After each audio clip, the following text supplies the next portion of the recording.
Welcome to Immigration Insider with your host, Attorney John Nicelli. This podcast is an educational forum on how to deal with complex aspects of immigration and pitfalls to avoid.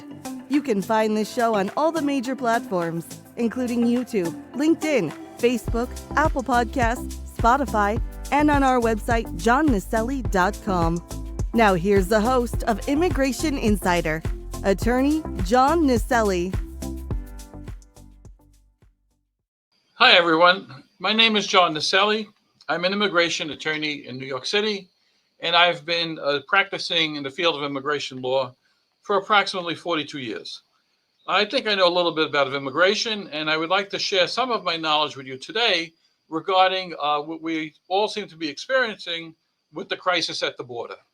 As you've heard many politicians say, that these people who are crossing the border are all applicants for asylum and that have this fear of returning to their homeland. Well, the problem that we're experiencing today is that the politicians don't even know what the word asylum means, and that also goes for many asylum applicants. I wouldn't say all politicians, but I would say a very high portion of them. So I would like to give you some of the basics, all right? Asylum is a form of protection that's granted to those who can demonstrate that they are able or unwilling to return to their country because of a well-founded fear of persecution. And that well-founded fear is based on one of five factors, or more than one of five factors. But the five factors are: you've been basically persecuted or discriminated against based on your race, based on your religion, based on your nationality, based on membership in a particular social group, or your political opinion. Now, the definitions of each of those categories varies widely because there are many factors that could be credible claims for asylum based on race, religion, nationality, membership in a particular social group, or political opinion. But I'm not going to go into all of them today because that's not what's going on at the border. What's going on at the border is that people are coming here basically claiming asylum in the United States because the smugglers who have basically brought them to the border, who they've paid for the majority of them, have told them as soon as you arrive at the border, just file for asylum. Most applicants don't even know what the word asylum means. So the problem that we have is they go and they apply for asylum. Now, under American law, if you claim that you're fearful of going back and you want to file for asylum, well, the immigration agents and the Border Patrol agents who speak with you, they're supposed to basically take your information and find out why you're afraid to go back to your country. And if you can tell them any particular reasons, then they would set you up for what they call a credible fear interview, and then with an asylum officer. And if at the credible fear interview, the officer determines that you are fearful of returning, that you do have a credible fear, then asylum could be granted by an asylum officer, or if they feel you don't have a credible fear, you could be referred to an immigration judge. What's missing in the whole scenario of what's going on is that many people are coming here solely for economic reasons. They want to have a better life, they want to get paid better wages, they want to have better working conditions, or they may just even want to have a job because many are coming where they have no jobs. They may work on farms and have very little education, very little skills. So it's very difficult to get a job. So they feel that the United States is paved with golden streets and they're just going to come to the United States and work, which is basically what they want. But unfortunately, that's a total abuse of the asylum regulations. And it's an abuse that's been going on for quite some time.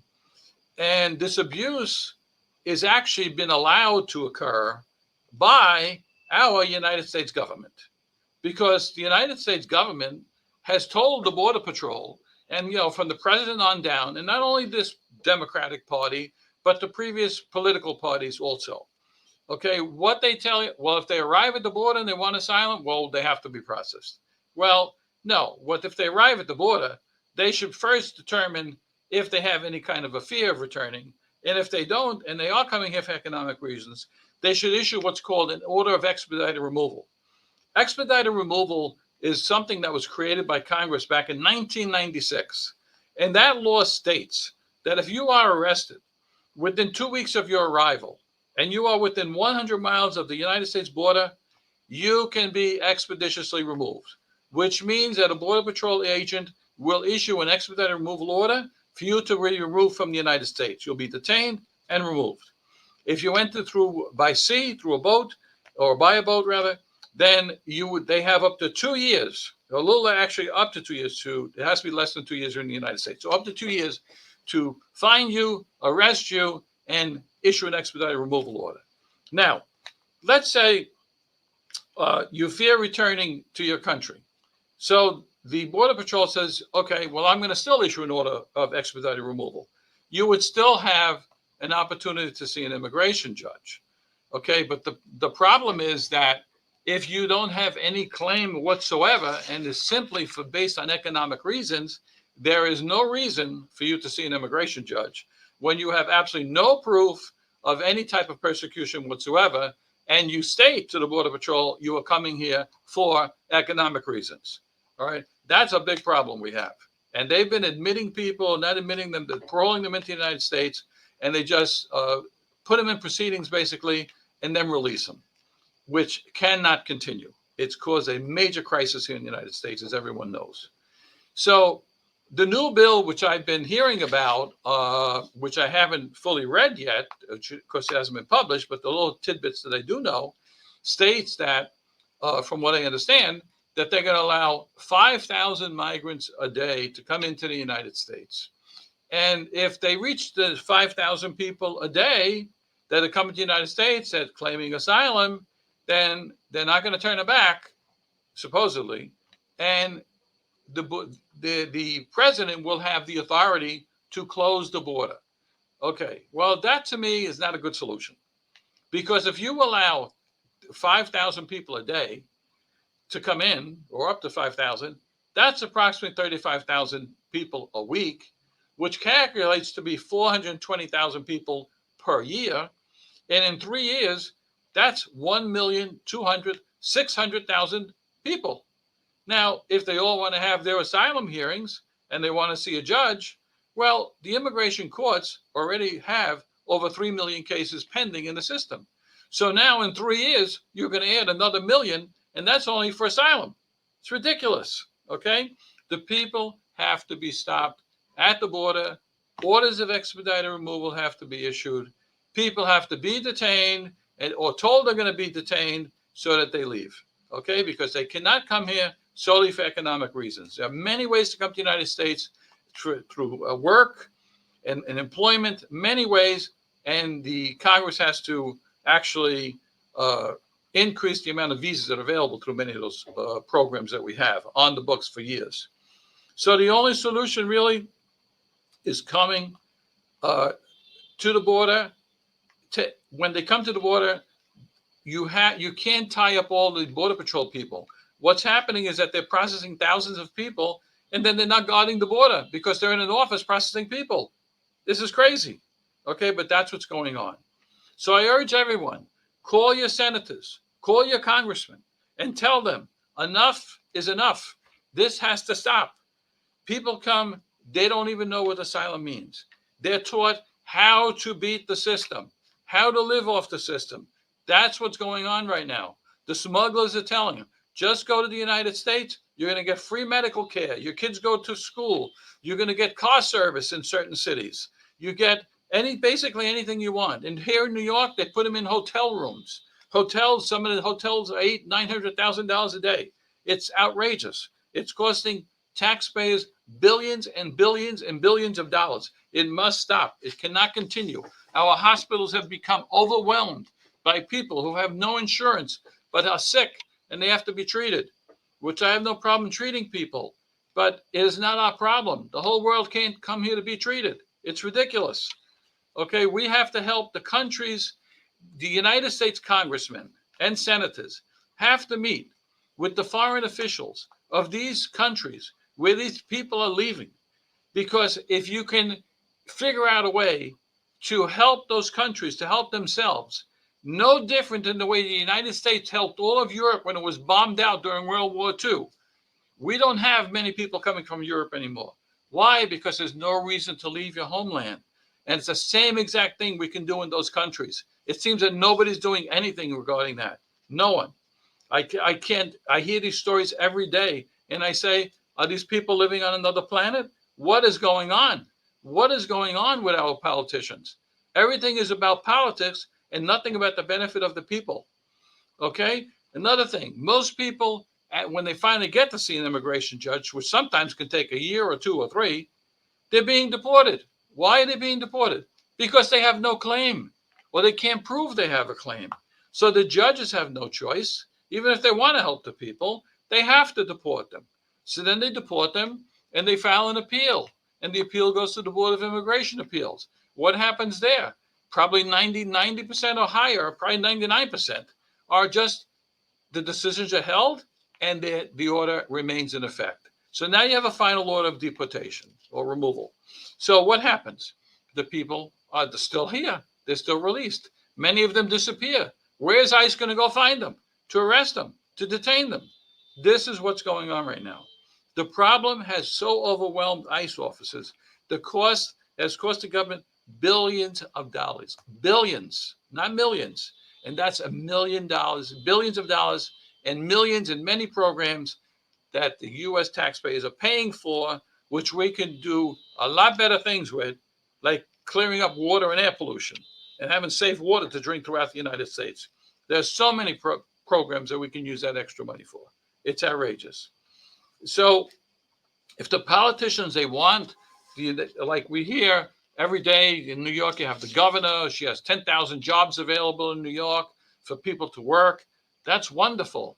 Well, instead of telling people, encouraging them to cross the border and file a fake asylum claim, perhaps it would be best if they would increase the current programs that we have on the books to have people come to the United States through work programs. We have many work programs, temporary work programs, permanent work programs, but there aren't enough visas to accommodate all the people. Congress sits and looks at, oh, we have so many illegal people.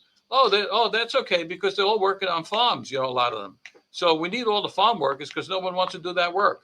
Well, you know what? Expand the farm worker program and maybe more workers would be able to come legal to the United States and pay taxes instead of working here for cash and not paying taxes and living off the system. This is what's going on.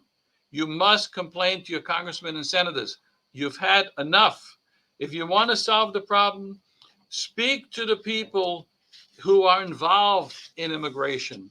Speak to the immigration judges. Speak to the Border Patrol personnel. Speak to the ICE officers. Speak to immigration lawyers. Speak to pro bono organizations who represent immigrants.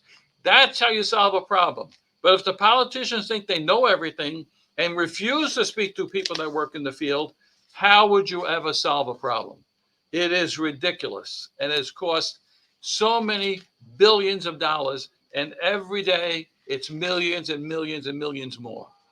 People have to be told that filing asylum is not a good thing to do if you don't have a claim, because they can be found to have frivolous asylum applications.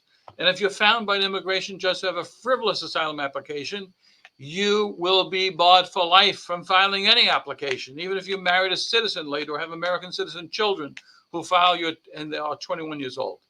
This is not the way to go. They have to be stopped at the border and returned at the border. There has to be a program. Another thing they can do is they must change the law. And the law must state, you come to the border, you cannot file asylum. You want to file asylum, you file in the country you live in or the country you pass through. You go to the American Embassy, they can set it up that the American Embassy can do video conferencing calls with an asylum officer here in the United States, and it's fine. They don't leave their country, they go to the embassy, they have their hearing just as if they were here in the United States. It doesn't tie up the courts, it doesn't tie up anyone. That's what has to be done, and it has to be done immediately. It's ridiculous what's going on. So with that, I urge you all to call your congressmen and senators and tell them, change the asylum law, change the abuse that's going on, change the outrageousness of the billions it's costing the United States government, the city governments, the state governments. It is ridiculous, okay? But that's what's been happening, and it must stop as soon as possible. The Republicans and Democrats must get together and must start listening to the people that work in the field if they want a solution to the problem. Instead of doing what they all do best, they only care about politics, and that's sad. Thank you. You've been tuning into Immigration Insider with your host, attorney John Nicelli. You can find this show on all the major platforms, including YouTube, LinkedIn, Facebook, Apple Podcasts, Spotify, and on our website, johnnicelli.com. Thank you for your positive reviews, comments, questions, and for sharing this show with others.